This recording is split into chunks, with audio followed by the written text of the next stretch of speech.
Sources within the Supreme Court telling ABS-CBN that the Supreme Court has voted 9-5-1 in favor of the burial of the late dictator Ferdinand Marcos at the Libingan ng mga Bayani. We have Ina Reformina joining us on the line now. She's at the Supreme Court. Ina?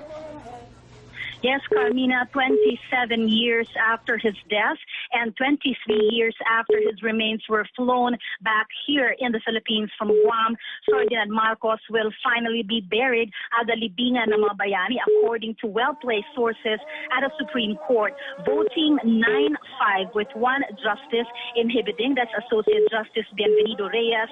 The Supreme Court, according to sources, has junked 7 consolidated petitions led by Bayan Muna Representative Saturo Ocampo that sought to block the Duterte administration's move to allow the burial of the late strongman at the Hero Cemetery. The en banc session is still ongoing, and we have been told that there will be a press conference, a news conference at 1:30 this afternoon. It is expected that this very important case will be included in that news conference. Now, of course, those who filed the petitions argue that Marcos's burial at the Libingan violates the act providing for the construction of a national pantheon for presidents of the Philippines, and that alleged human rights violations during martial law do not qualify him to be buried at the Hero Cemetery. Now, the Office of the Solicitor General, meantime, pointed out that Marcos, being a former president, a former commander-in-chief, and a retired military veteran, deserves to be buried at the Libingan ng mga Bayani. Only 14 justices voted on the case. Justice Reyes inhibited, as I've mentioned.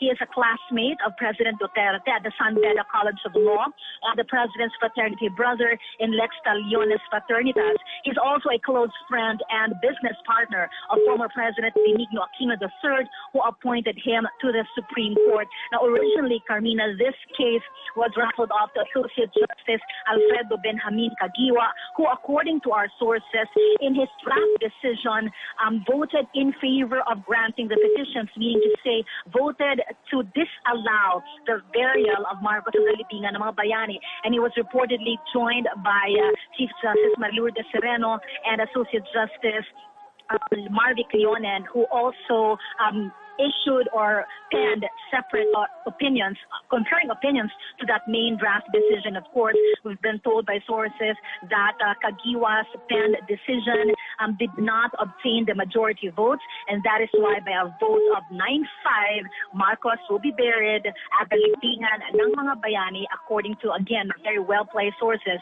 Now, those who are watching us on ANC should stay tuned, because in a few minutes from now, as I've mentioned again, at 1:30 this afternoon, we will have a very important news conference here at the Supreme Court. That is the latest from Padre Faura, the supporters of the late dictator, and I do believe that his daughter, Amy Marcos, is here and celebrating, following this news, which as of now, while unofficial, people are saying that these are coming from various very important sources, and may very well be just true. Carmina?